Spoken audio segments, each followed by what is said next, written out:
Bonjour, dans cette vidéo nous allons voir comment imprimer un plan sous AutoCAD. Le plan que nous voulons imprimer est celui-ci. C'est un plan ici qui a été dessiné à la main. Un plan contient non seulement un dessin mais aussi des cotations, du texte et un cartouche. Nous avons déjà effectué le dessin. Nous voulons maintenant réaliser la mise en plan. Pour réaliser la mise en plan, nous allons ici dans Présentation. Je vais faire un clic droit pour faire Gestionnaire des mises en page. Je modifie.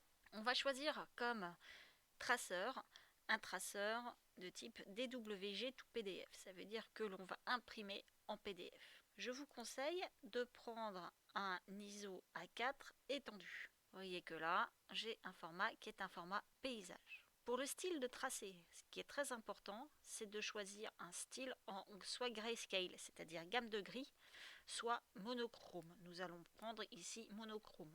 Et ensuite, il faut penser dans quelle unité a été dessiné notre plan. Nous ici, nous avons dessiné en millimètres, donc l'unité sur le plan correspond à 1 mm dans la réalité. Je ferme tout. Donc d'abord dans Début, je vais choisir le calque que j'avais appelé calque fenêtre d'impression. Ce calque fenêtre d'impression est un calque qui est non imprimable. Si vous voulez vérifier, il faut aller ici dans Propriétés du calque. Dans l'onglet de présentation, je vais faire rectangulaire pour dessiner une fenêtre de présentation rectangulaire.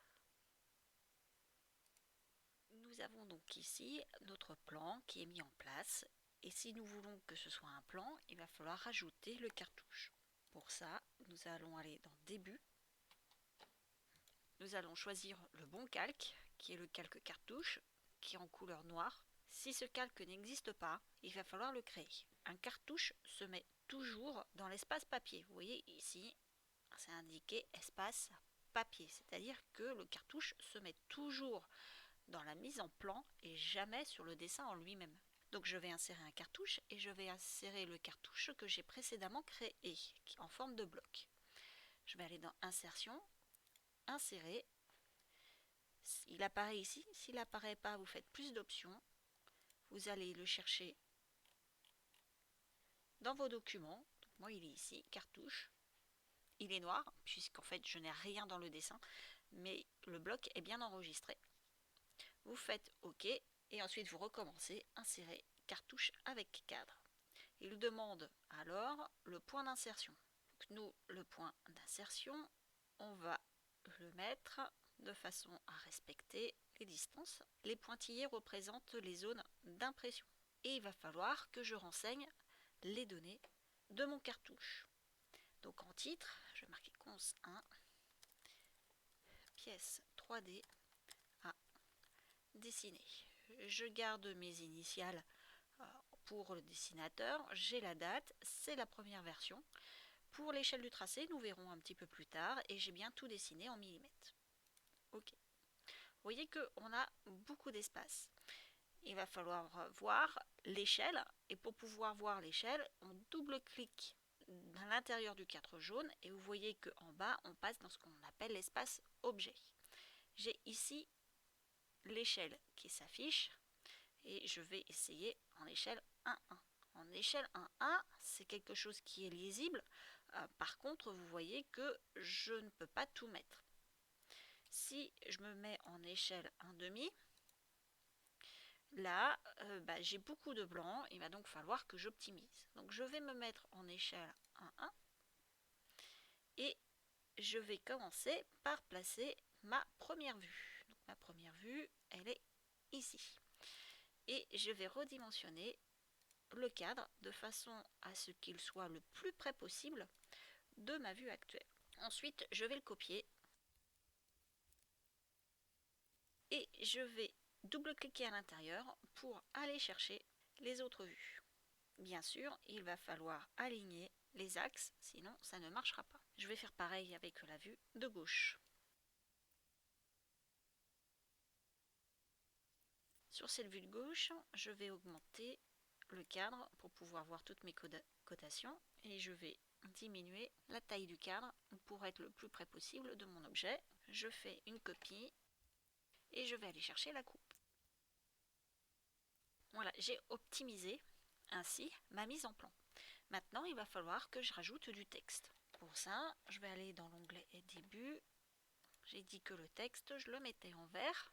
Je vais avoir à rajouter comme texte un texte ici que je vais centrer. Et ce texte, ça va être coupe AA. Donc j'ai ici la coupe AA. Mais il va falloir que je matérialise la coupe AA sur ma vue ici. Donc je vais faire un trait qui va aller de là. Voilà. Je vais lui choisir cette fois-ci une épaisseur. Je vais le copier d'ici à là. Et de la même façon, je vais faire un texte avec un grand A que je vais déplacer et ensuite que je vais copier. On peut aussi se dire que les pointillés ainsi que les traits d'axe sont un petit peu trop grands. Pour ça, il faut jouer sur le paramètre d'échelle du type de ligne. La commande la plus courte, c'est ECHLTP, échelle du type de ligne. Si je veux resserrer mes lignes, il faut que je diminue cette échelle. Je vais donc mettre par exemple 0.3. Et donc là, maintenant, on va avoir des traits d'axe qui ressemblent vraiment à des traits d'axe et des traits cachés qui sont en pointillés. Au final, qu'est-ce que ça donne?